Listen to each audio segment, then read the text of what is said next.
오늘 이제 말씀 보면 이제 노아가 방주에서 이제 드디어 나온 이야기입니다. 노아가 방주를 산 위에 짓고 40일 밤낮으로 하나님께서 비를 부은 다음에 그리고 홍수로 심판한 그 이야기가 앞서 나오고 있습니다.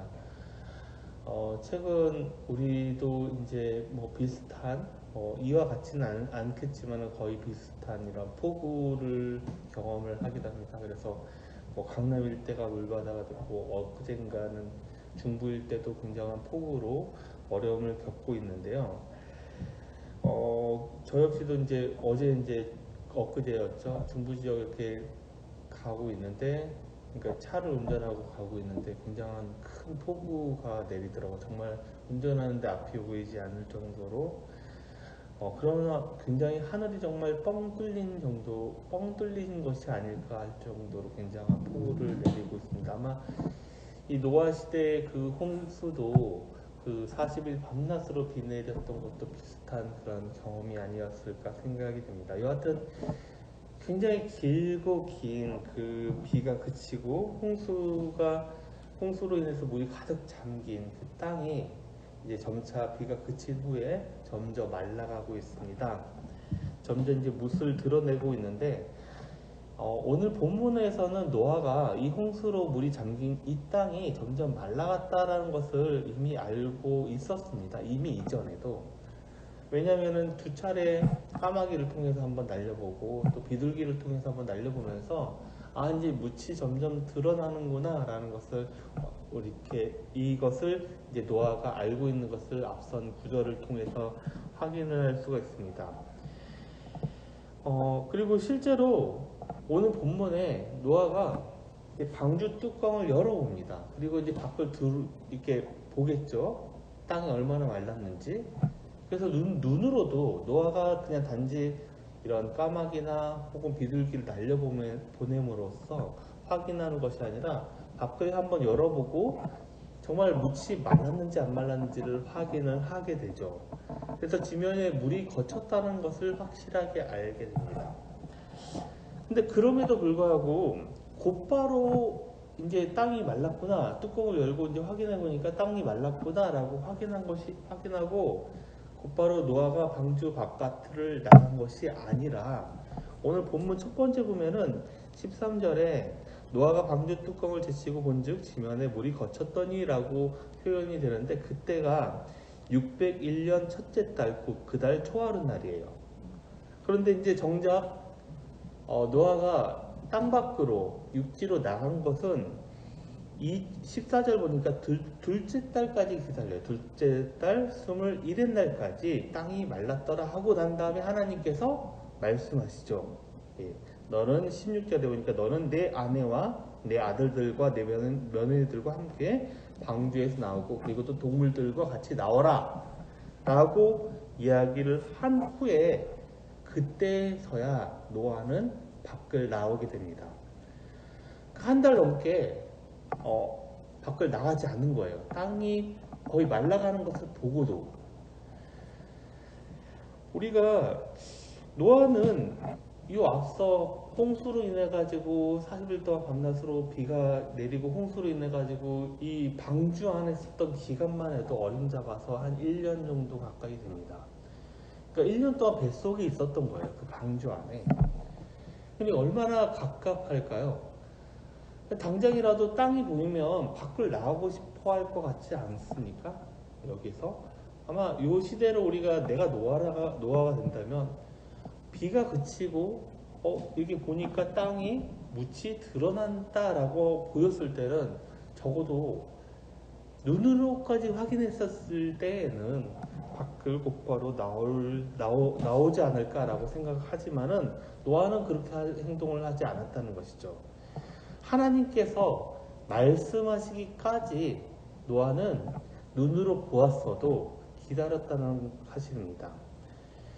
우리가 아마 노아는 간절히 밖을 나가기를 원했을 것입니다. 하지만 우리가 간절히 원할 때와 하나님이 계획하시고 하나님이 이루실 때는 이처럼 달라질 수가 있습니다. 우리는 정말 간절히 원할 때 하나님께 그때 딱 들어주시기를 원하지만은 그렇지 않을 때가 있다라고 하는 사실입니다.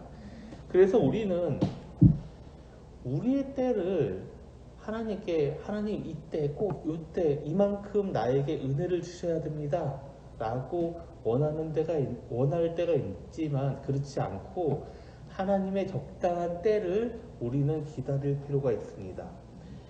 그리고 또 그러한 성도가 되어야 되지 않을까라고 오늘 본문을 통해서 느끼는 바입니다.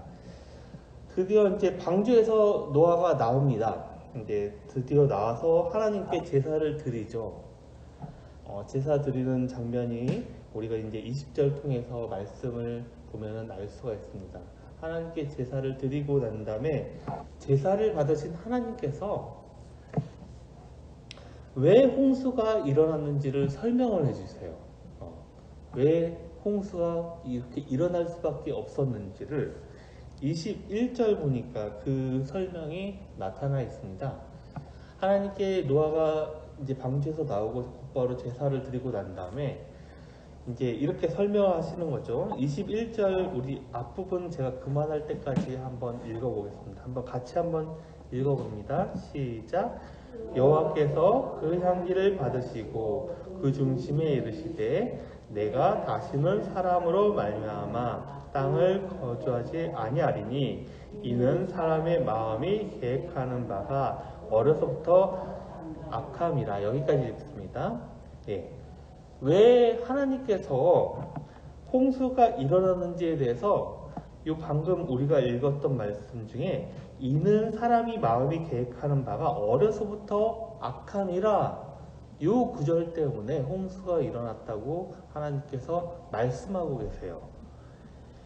하나님께서 이렇게 말씀하시고 난 다음에 은혜를 베푸시죠. 악함으로 인해서 홍수가 일어날 수밖에 없었지만은 하나님께서 선언을 하세요. 인간이 악함으로 인해서 다시는 내가 모든 생물들을 다 멸절하지 않겠다라고 선언을 하고 계십니다. 이것을 좀 극단적으로 말하면 인간이 악한 행동을 아무리 반복해도 이와 같이 홍수와 같이 모든 생물들을 다 죽이는 일을 하지 않겠다라고 선언을 하시는 거죠. 그러니까 용서하시겠다라고 하는 그런 그 말까지 가능한 것이죠. 너희들이 아무리 악한 일을 하더라도 내가 모든 생물을 죽이는 일을 하지 않고 너희들을 용서하겠다라고 하는 말씀과 다름이 없습니다. 이것은 너희들이 악한 행동을 해도 괜찮다 그런 의미가 아닙니다. 네.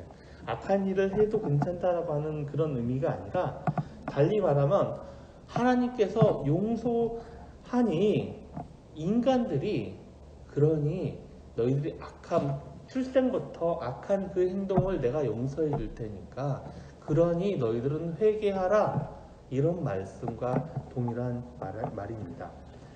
그러니까 용서하고 난 다음에 기다리시는 거예요.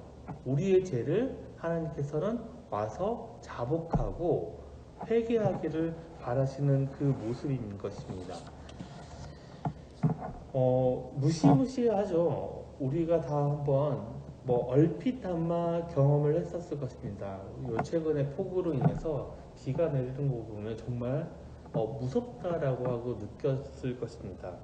이런 무시무시한 그런 당시에도 비슷했을 것입니다. 하늘에 문이 열리고라고 표현이 되는데 그처럼 굉장한 폭우로 인해서 홍수가 났을 텐데 그럼에도 불구하고 인간은 그 악함을 해결을 하거나 혹은 고치지를 못합니다. 이후에도 이 홍수 이후에도 여러 차례 인간의 악함으로 그것이 반복이 됩니다.